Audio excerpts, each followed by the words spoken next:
All right, hi everyone. I want to apologize real quickly. I know this is delayed. I was feeling quite under the weather over the weekend. I didn't feel great. I wasn't up to recording a lecture. Even when I recorded the intro video, I still wasn't feeling great.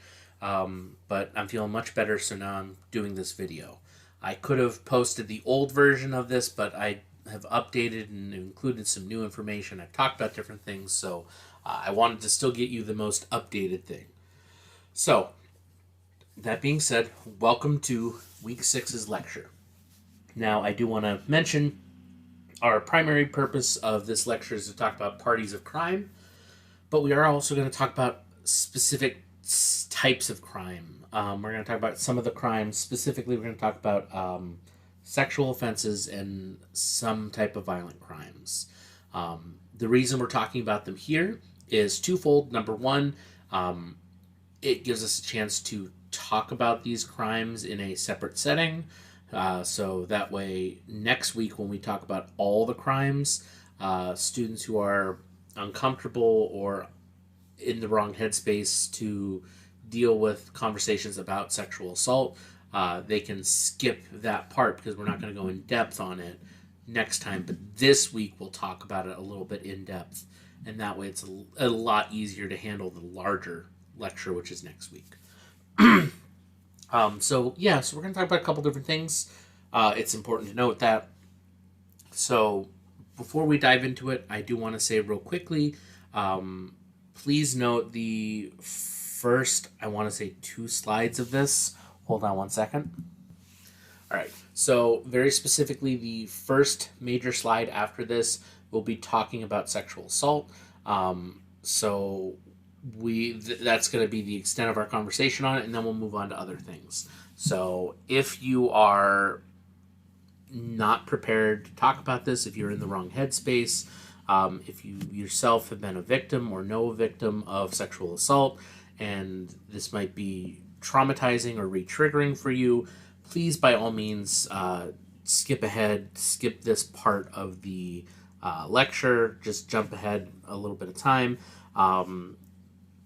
Because we're going to be talking about that for a few minutes here. Because it's important we need to talk about it. This is a factor of criminal justice. It's not something we can just pretend doesn't happen. It's a serious offense, and it's something that does happen. We need to talk about it. But at the same time, if you are somebody who has been a victim of it, whether recently or in the past, always talking about it can be triggering. I do not want to re-trigger anybody. So that's my statement there. This is your warning. We're going to be talking about it, and here we go. So, we need to talk about specifically sexual offenses, and we're talking about crimes that are related to essentially sexually assault is the big takeaway here. So, I do want to point out real quick the term that we use now for the most part, and we try to be all inclusive, is sexual assault or sexual abuse. That's more encompassing. The word that's been used for the longest time that is different is rape. Rape has its roots in Latin from rapere, meaning to steal or seize. And I do want to mention real quickly that the original or the earliest forms of definition and everything only included the phrasing vaginal penetration. We're going to talk about that in just a second. But I do want to say that we still use the word rape in the most extreme resistance cases. Sorry, that's not what I mean. We still use it to refer to serious sexual assault that involves penetration. It's a whole nother complicated matter.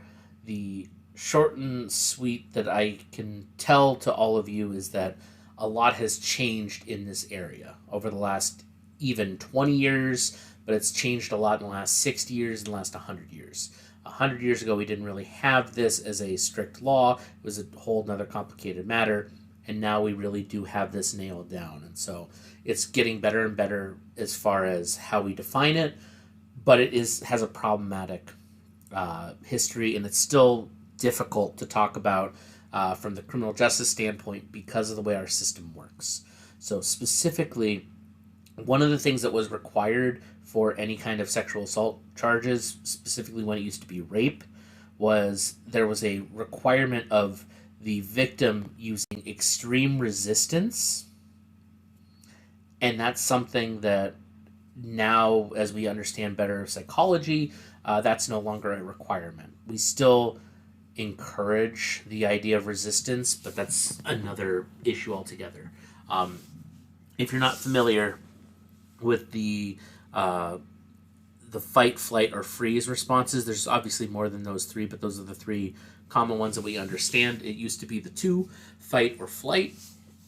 And so when we talked about sexual assault cases, if the victim tried to fight or they tried to run away, then we said, yes, it was serious. But if they just took it, if they did not actively fight against it, then clearly they wanted it. Now we understand there's a freeze response and there's a whole multitude of other responses. And now we know that that's not the case. It is not just fight or flight. It's more complex. And this is why I said it's important to note that even in the last 20 years, so much has changed in this particular field of criminal justice. So nowadays, any kind of sexual touching or penetration without consent is sexual assault, full stop. It's important to note that we understand that any kind of unwanted, unconsensual engagement that has a sexual connotation or notion behind it is considered sexual assault.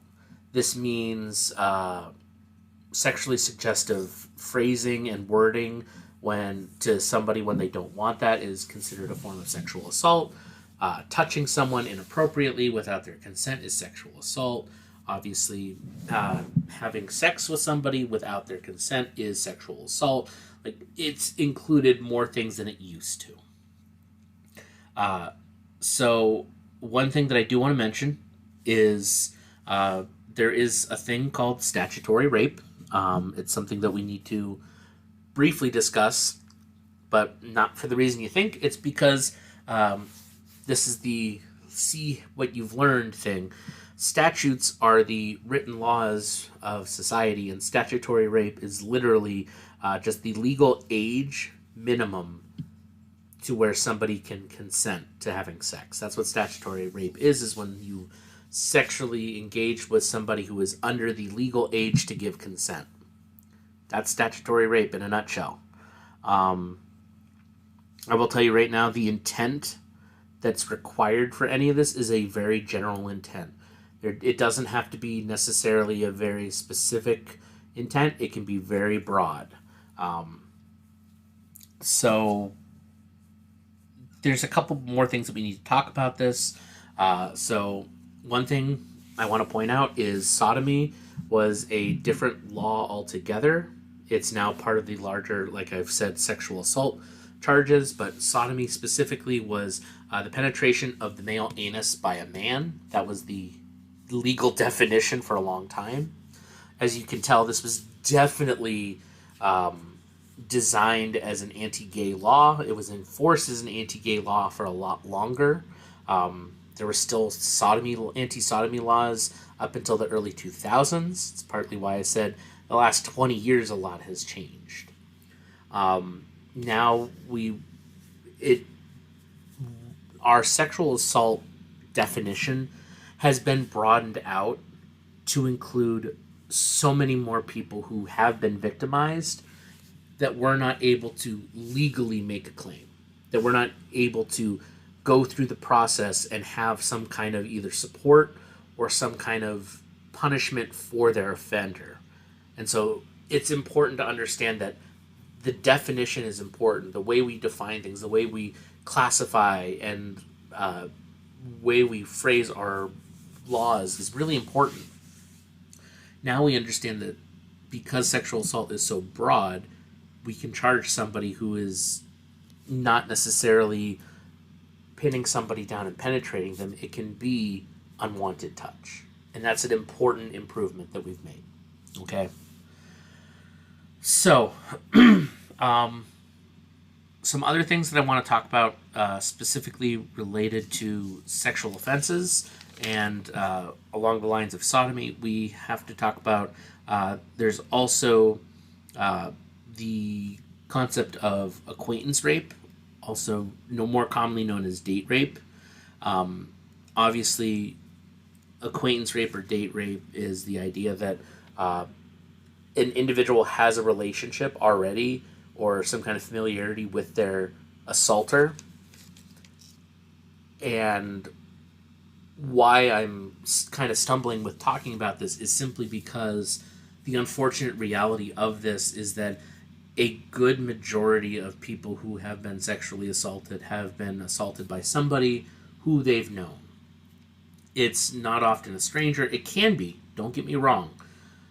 But the whole it's some random person doing it to you is not as common as somebody you know. So I do want to say another one that we talk about and we understand, but has a weird history is spousal rape. Up until the 1970s, there was no such thing as legally spousal rape. So that meant, as the wife in a relationship, your husband could have sex with you and touch you in any way you wanted, and you did not have legal recourse against that. You could not tell him no and stop him and charge him. No, he had every right to do that to you, and that was not okay. Now we understand that being in that kind of situation, being manipulated and forced into it, is not okay. And so we now have rules in place that allow for those things. And what by I mean allow is allow us to charge, not allow those things to happen. That's not what I'm saying. And then the other related to but very, very different is incest. Incest is the issue of interbreeding, specifically people who are related to each other. You'd think it would be something we have a national standard law on, but we don't. Much like bestiality, which is sex with an animal, you'd think we'd have a national law, but we don't. Both of those are a states' rights issue. It's weird. It's stupid. I will tell you this now. Save your sanity. Do not look up the different state rules on incest or on bestiality. It is a weird rabbit hole that you will never pull yourself out of. What I will say is that most states have designated that third cousin is perfectly legally fine to be in a relationship with, and that's the closest you can get. Moving on. So there are some serious issues regarding our sexual assault cases and numbers and everything, and one of the first things that we need to discuss is that the statistics show us that prosecutions for this crime are often resulting in acquittal, meaning the offender, the person who perpetrated the act, is often found not guilty or released. This is a problematic issue. If you've done any deeper research into sexual assault cases and the history behind that, the way our system we've talked about is designed is adversarial, and that doesn't work in a situation where our evidence is circumstantial evidence because you have DNA that you had sex. Okay, that shows that you did it, but it doesn't show that it was unconsensual, and it becomes a he said, she said, because how often do you have a witness who hears you say no, or sees you run away, or sees you try to stop, or sees you freeze? And it's a complicated legal matter, and unfortunately, a majority of cases do not result in a guilty verdict. And this also leads to the idea that the victim needs to report assault promptly to the proper authorities and submit to testing and interrogation to preserve any and all forms of relevant evidence so that they can increase the rate. However, this is being 100% honest. The process of collecting that kind of evidence after a sexual assault is very invasive, and it can be a lot. It's not something that's easy. We don't, we try not to dive too deep into it because it is a equally traumatic event and experience to go through. It's important to collect that data and that evidence, or collect that evidence for potentially making a charge, but it doesn't guarantee anything. Again, it's circumstantial evidence. Just because we have proof that you were intimate doesn't prove that you didn't want it. And that's the worst thing and way to say that, but that's how the system views it and looks at it.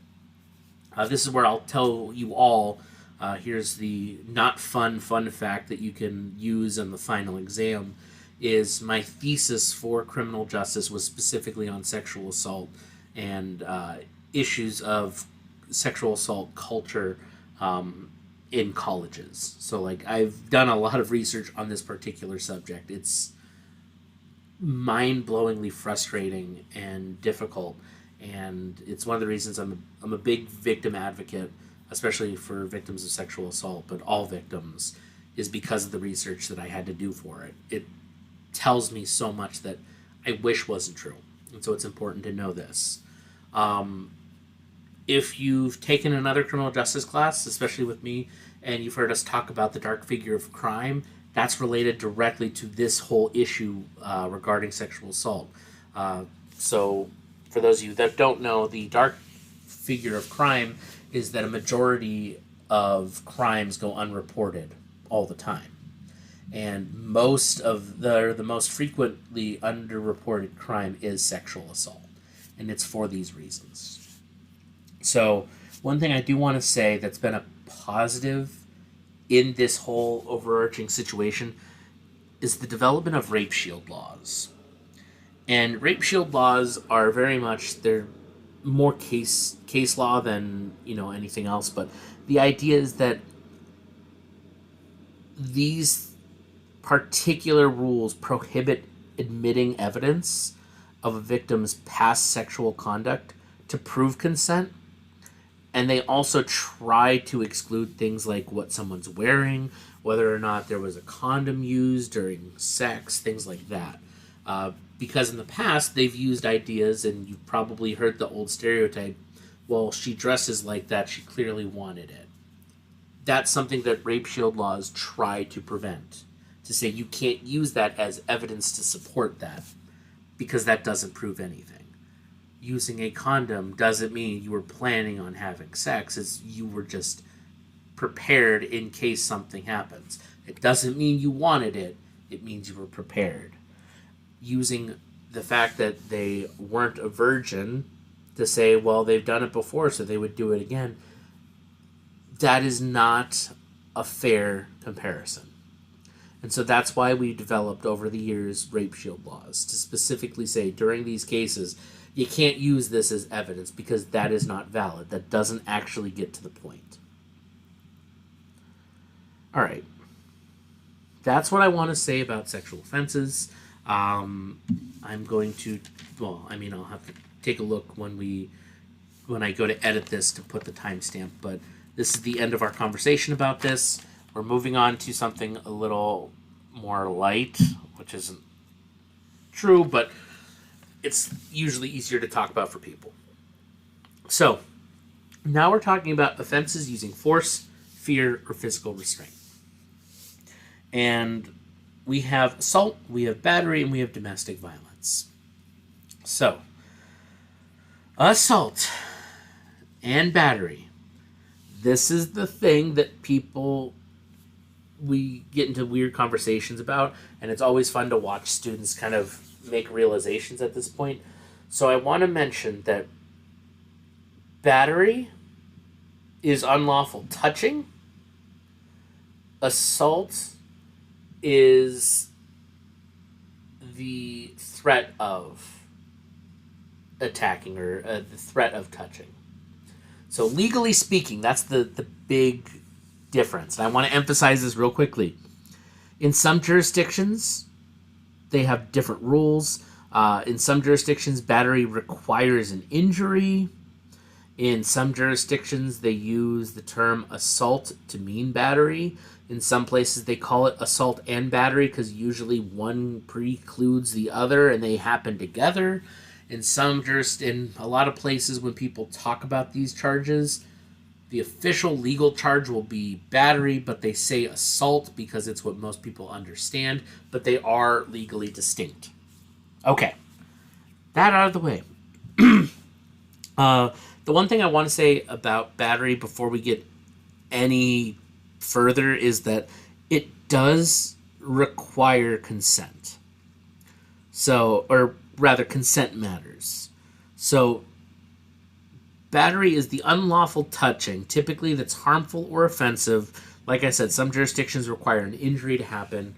So what's to stop a hockey player from charging their opponent with battery or assault?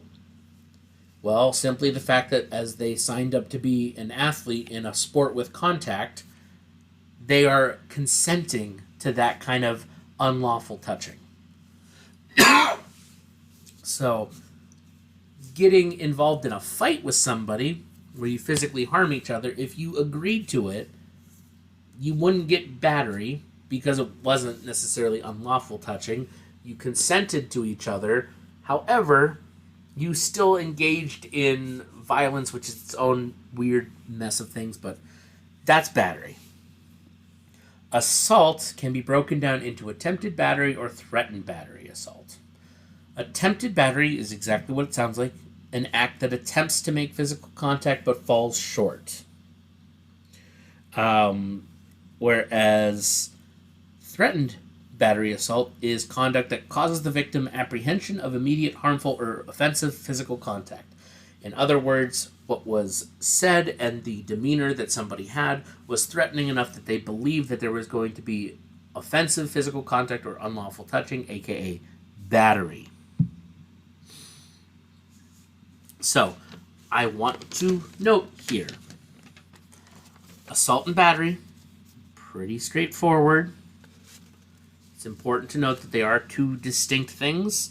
I might, hint, hint, nudge, nudge, ask on the final exam for you to explain the difference between assault and battery. Battery is the unlawful touching. Assault is the threat of unlawful touching. Okay. Then we have domestic violence. And domestic violence is, in the broadest terms possible, criminal conduct that occurs between family members. And note I put family in quotes and I put household at the end. Because this is the reality of domestic violence, is it doesn't necessarily have to be blood family, it doesn't have to be married family, it's people who are living within the same household, in the same areas. That's what the law considers family when it's referring to domestic violence family members. Very specifically, these are complicated. Some jurisdictions have very certain and particular guidelines on what qualifies as domestic violence. Others don't. Some require a specialist or social worker to be at all domestic violence calls. Others don't. Some places have a certain number of calls before someone's arrested. It gets complicated. It's why I said the bigger piece that I want you to take away about domestic violence in regards to our class is that it is a complicated rule. It's a complicated law. It's hard to not only enforce, but it's hard to dive into without spending almost an entire class talking about the different nuances of it. What is important is that we're talking about criminal conduct among family members, among members of the household. Family members are physically fighting, shouting at each other, getting violent, assaulting each other, sexually assaulting each other, anything like that. It's domestic violence. If it involves violence and it's happening within the household, it's domestic violence. All right. Stalking, kidnapping, and false imprisonment. So, stalking is a fairly modern law. or rather, it's fairly modern charge. So before 1990, the only legal protection from stalking was a restraining order. So we understand that stalking is any course of conduct that credibly threatens a victim's safety. That's what the legal definition of stalking is. So before 1990, there, like I said, the only protection was a restraining order. And at the end of the day, as depressing as it is to say, a restraining order is just a piece of paper. It's a piece of paper that says this person is not allowed to get within a certain distance of another person. If they violate that restraining order, they could get jail time and pay a fine. But they're still out on their own free will. It doesn't stop them from doing it. It just gives a punishment if they break that rule. Therein lies the problem. Now, modernly, if there's a serious stalking claim, you can still get a restraining order. You can also, if you're in a relationship, you can file a PFA, protection from abuse. But in serious cases of stalking, the individual can be detained for stalking. You don't have to just get the restraining order. They can actually be jailed for their stalking charges. But before 1990, that wasn't the case. And so the reason why we have 1990 in particular is California in 1990, that was their first U.S. stalking law. Rebecca Schaeffer was a young actress in Hollywood. I guarantee most of you are not old enough to, number one, even remember that, but number two, probably weren't even born yet. So during that time, she was a rising star. She was getting kind of popular, and she had a fan who was really obsessed with her. And he started stalking her, and she went to the police, and they said, there's nothing we can do. You can file a restraining order, but really, he hasn't done anything other than make you feel uncomfortable. We can't do anything. So she filed a restraining order, and that didn't stop him because, again, it's just a piece of paper. And he ended up killing her. And because she was killed by her fan who was stalking her, the local government in the area, and then, of course, with the rest of the state, and it spread wide, was clearly a restraining order is not enough to stop somebody who's actually going to cause harm. There was evidence, there was a record of her reporting multiple times, but because he had never acted on it before, the police wouldn't engage in it. So they changed the rules, so now if somebody has a legitimate fear for their safety and make a legitimate stalking claim and there's some kind of evidence to prove it, now they could be incarcerated. Now that individual could be incapacitated even for a short period of time, like a few weeks in a jail cell. That was something to deter people from actually stalking. So that's where we're at now. That's the history of stalking. So I said it's very modern. So yeah, if there is any course of conduct that credibly threatens victim safety, that's a stalking charge, and they can be charged not only with a fine but with incarceration. So kidnapping is twofold. The reason why we're talking about kidnapping and false imprisonment, also known as felonious restraint, it's just a fun word to say, especially that way. But so kidnapping and false imprisonment are two sides of the same coin. Kidnapping is, number one, very important to note, twofold. Meaning that first, the defendant must confine the victim, meaning that they can't move, they cannot go elsewhere. But second, the defendant must be moved, or must have moved the victim, also called asportation.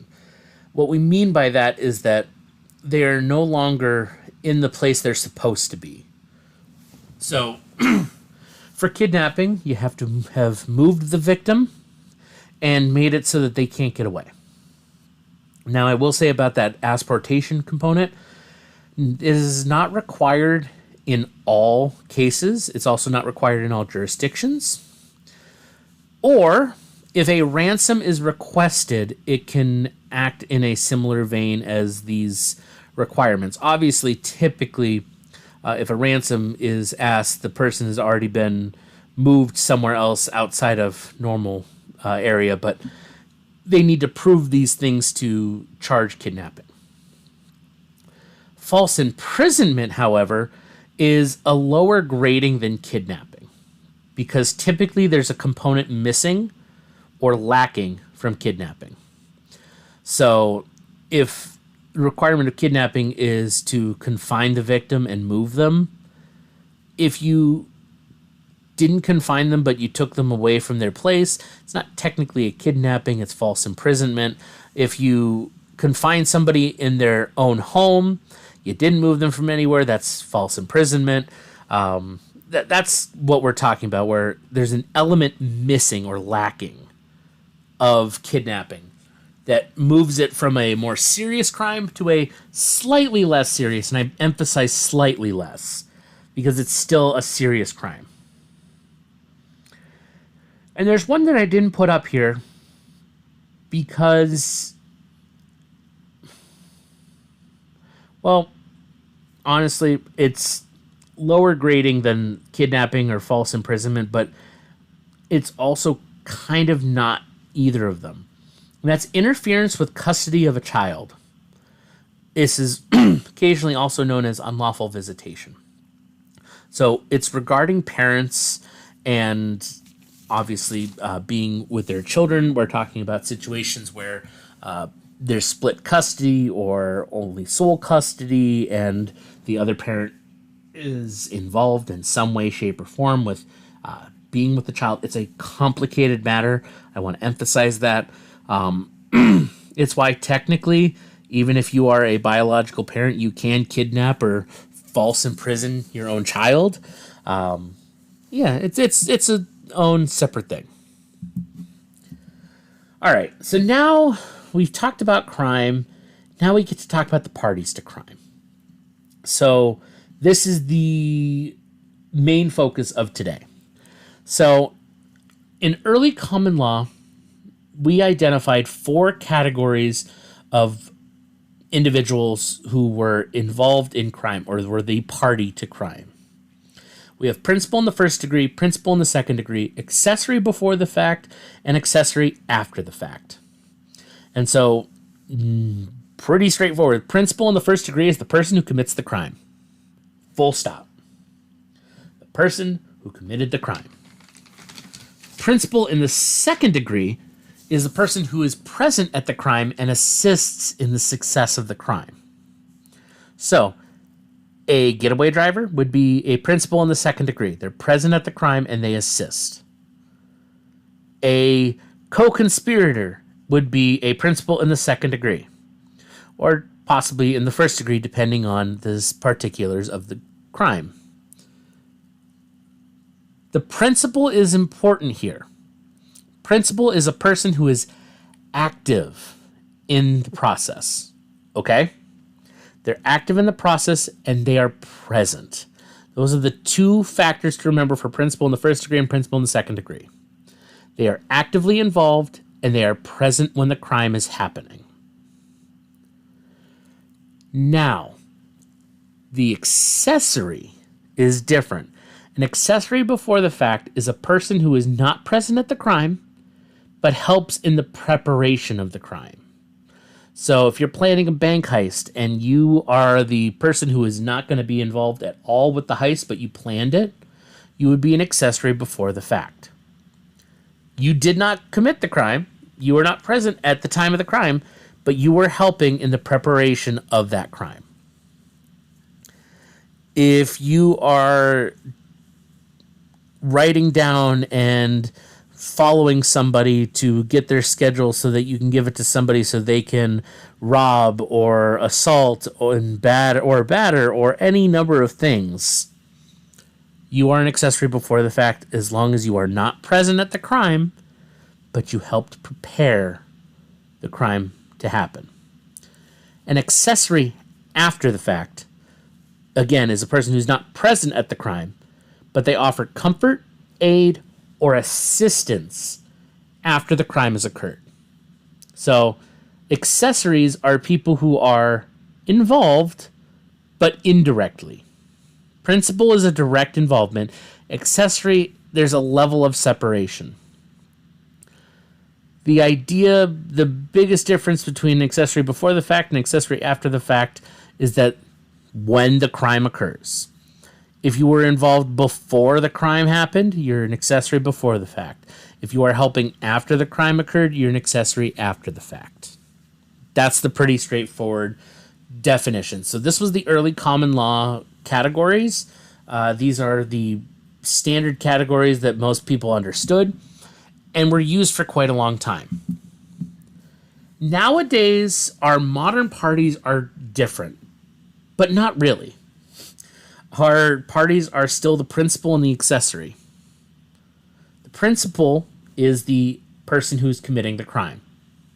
Full stop. So that's why when we were talking about it, remember, principal in the first degree and the second degree are the people who are at the crime scene and are active. Even in our modern definition, the principal party is the individuals who are committing the crime.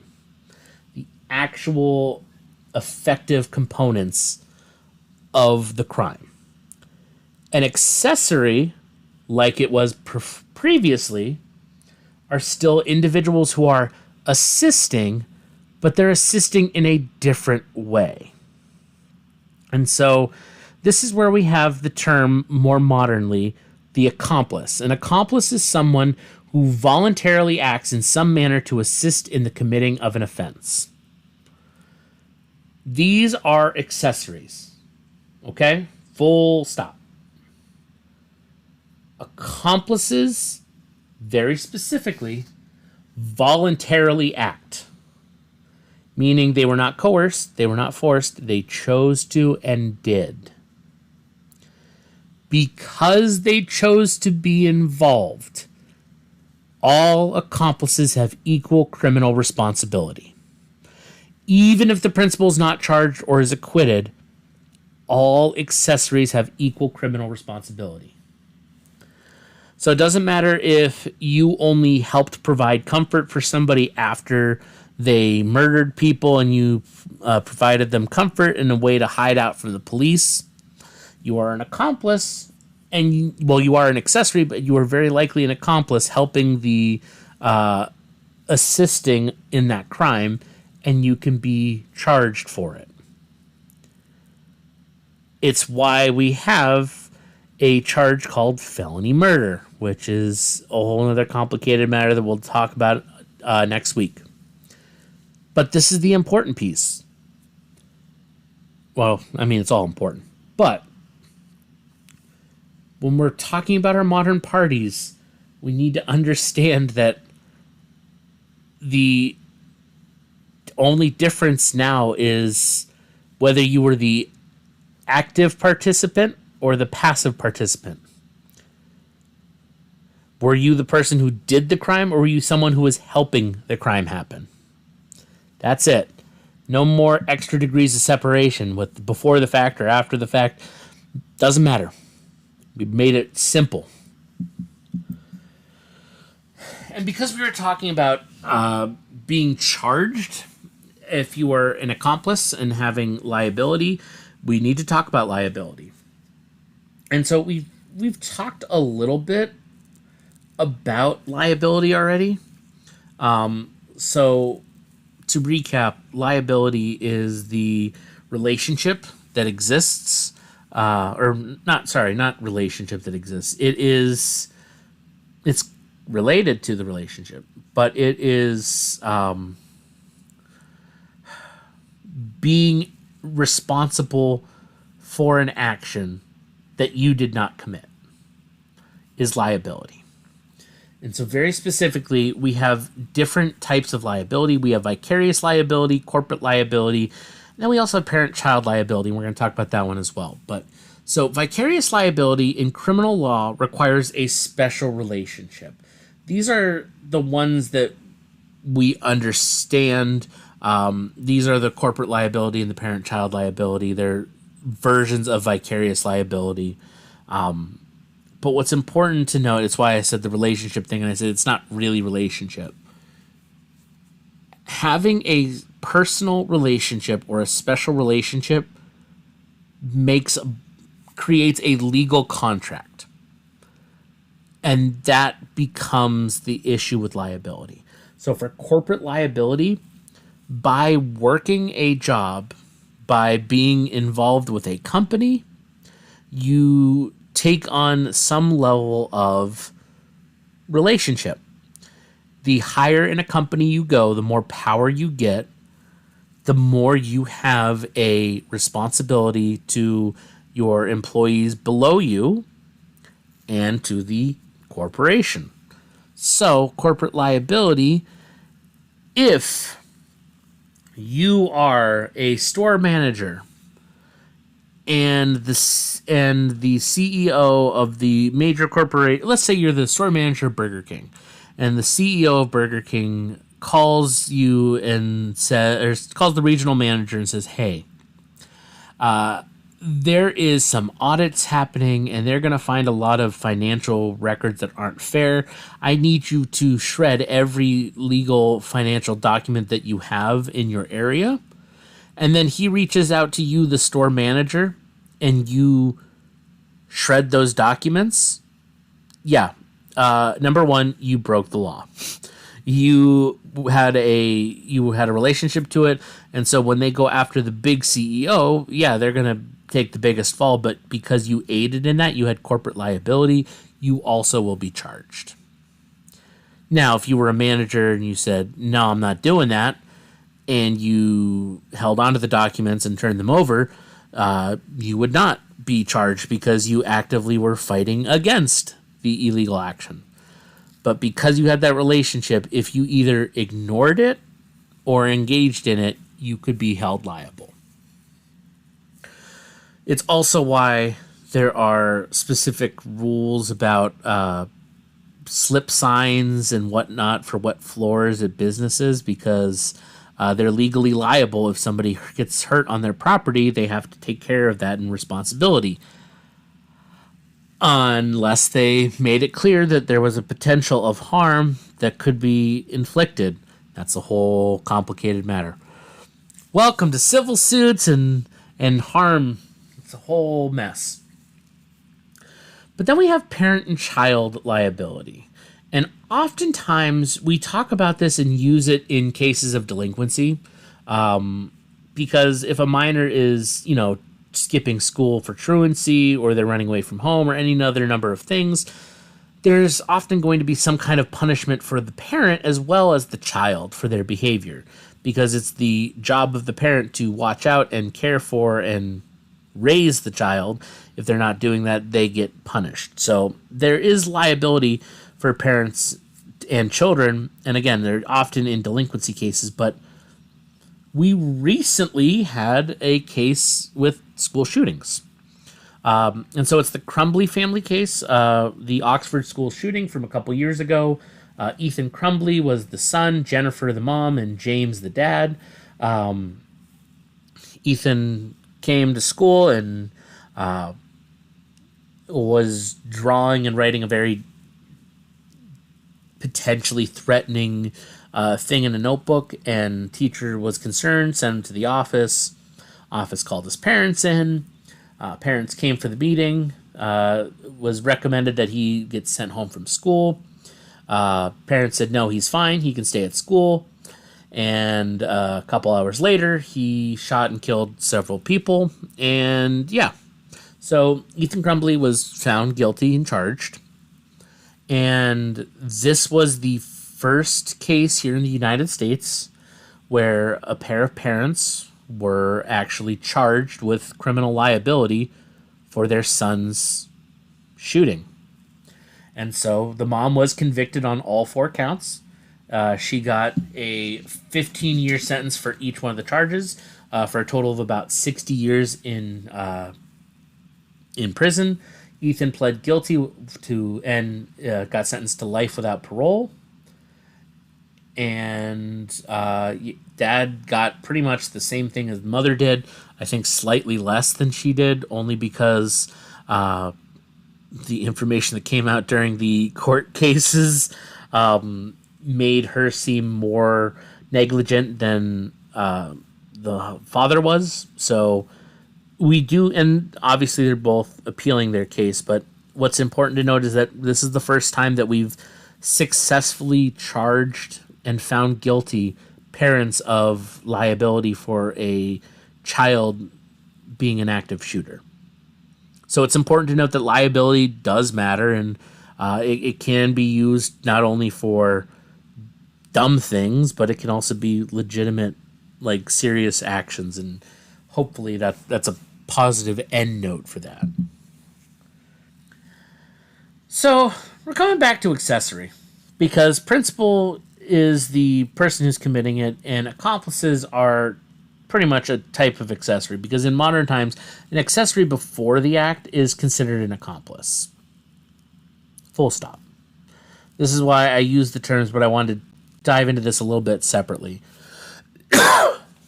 So accomplices are responsible for the offense. I already said that. That should be pretty straightforward, but in case you weren't paying attention, accomplices are responsible for offenses. They were engaged in it. An accessory, somebody who is not considered an accomplice, somebody who is helping in the assisting of a crime but not directly, is guilty of a separate crime. And the common definition is aiding or assisting a principal in escape, concealment, or evasion of arrest and prosecution, or conviction after the principal commits a felony. So going back to our earlier definitions of a principal and an accessory, now in modern times we have a principal, which is the person who committed a crime, an accomplice, which we can understand as the accessory before the fact, or a principal in the second degree is an accomplice, and then accessory after the fact is just accessory now. At least our common definition. The reason I say common definition is, much like so many other things, these differ from state to state. Different jurisdictions have different definitions. But the generally accepted definition is that in modern legal definitions, an accessory is somebody who is helping somebody who committed a crime in either the escaping, the covering up of a crime, or running away and hiding from the police or from any other group who is trying to arrest and prosecute the individual. And very specifically, it's after the fact, after the crime has happened. Okay? Pretty straightforward. And believe it or not, that takes us to the end. So I want to thank everyone very much for sticking it out with me for this one. I know this one is definitely shorter than a lot of the other ones, and it's going to be very short compared to next week. Next week, we're talking about all the different types of crime. That one's going to be a longer video. I just want to give you that heads up now. But thank you very much. I hope you have a wonderful day, and I'll see you in the next video.